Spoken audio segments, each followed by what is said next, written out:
ఆలస్యం చేయకుండా ఇచ్చేద్దాం అనుకుంటున్నాను నేను మైక్ ఆది సాయి కుమార్ గారికి. అందరికి నమస్కారం అండి. ముందుగా మీడియా అందరికీ చాలా థ్యాంక్స్ వచ్చినందుకు. చాలా ఆల్మోస్ట్ 1.5 year అయిపోయింది. లాస్ట్ నాకు తెలిసి ఎస్ఏ సనాతన్ రిలీజ్ అయింది అండ్ డిడ్ అమేజింగ్ రెస్పాన్స్ వచ్చింది, ఎస్పెషల్లీ ఓటీటీలో ఆ సినిమాకి. సో తర్వాత చాలామంది అడుగుతూ ఉంటారు ఎప్పుడు వెళ్ళినా అన్న ఏంటన్నా సినిమాలు రావట్లేదు అది ఇది అని. సో ఫైనల్గా March 21st షణ్ముఖ.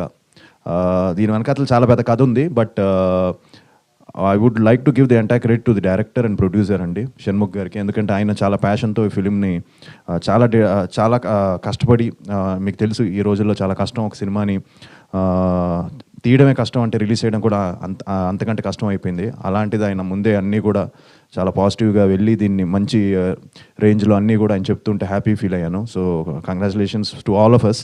ఎందుకంటే డిజిటల్ కానీ ఇలానే హిందీ కానీ అన్నీ కూడా మంచి రేట్స్కి సేల్ అయిందని చెప్తున్నారు ఆయన. సో చాలా హ్యాపీగా అనిపించింది. సో షణ్ముఖ్ గారికి congratulations. And at the same time Ravi Basrur గారితో ఈ సినిమా చేయడం చాలా హ్యాపీగా ఉంది. ఎందుకంటే తప్పకుండా ఆయన బ్యాక్గ్రౌండ్ స్కోర్ సినిమాని ఇంకో లెవెల్కి ఎలివేట్ చేస్తున్న నమ్మకం నాకుంది. అండ్ రేపు ఎల్లుండిలో ఫైనల్ కాపీ కూడా రెడీ అయిపోతుంది. సో అందరం చూస్తాం. So we are all excited.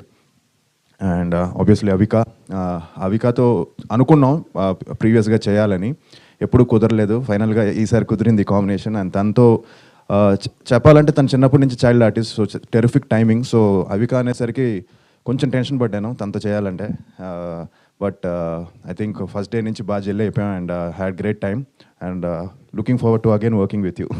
తప్పకుండా మళ్ళీ ఏదైనా మంచి కాంబినేషన్లో ఈసారి this time will plan a nice family love or something, love story or something entertaining film. And అలానే చిరంగ్ గారికి చాలా బాగా చేశారు ఆయన పర్సనాలిటీ అంతా. ఇందాకే అలాగా హారీ అన్నసరికి డాడీను బాబాయ్లు వాయిస్లు గుర్తొచ్చాయి. So yeah, was wonderful working with you brother. And Manoj గురించి నేను కొత్తగా చెప్పక్కర్లేదు. We did Operation Goldfish together. చాలా మంచి, నాతో ఎప్పుడు అన్న అంటే హ్యాపీగా ఉంటాడు. అండ్ తను కూడా చైల్డ్ ఆర్టిస్ట్, చాలా మంచి ఆర్టిస్ట్. అందరితో అలానే కృష్ణుడు గారు అలాగే చాలా మందితో చేశాను ఈ సినిమాలో. సో ఎందుకంటే నేను బోర్ కొట్టాలనిపించగట్ల, అంటే మేము ఈ సినిమా ఎలా ఉంటుంది అలా ఉంటుందని. తప్పకుండా మంచి సినిమా ఉంటే, మంచి ఫిలిం వస్తే ప్రేక్షకులు ఆదరిస్తారని అనుకుంటున్నాను. అండ్ మీ ఆదరణ ఆశీర్వాదం ఉండాలని మనస్ఫూర్తిగా కోరుకుంటున్నానండి. Thank you very much. Thank you ఆది గారు, థ్యాంక్ యూ సో మచ్. డెఫినెట్గా డివోషనల్ అండ్ థ్రిల్లింగ్ ఎలిమెంట్స్ కలిపి వచ్చిన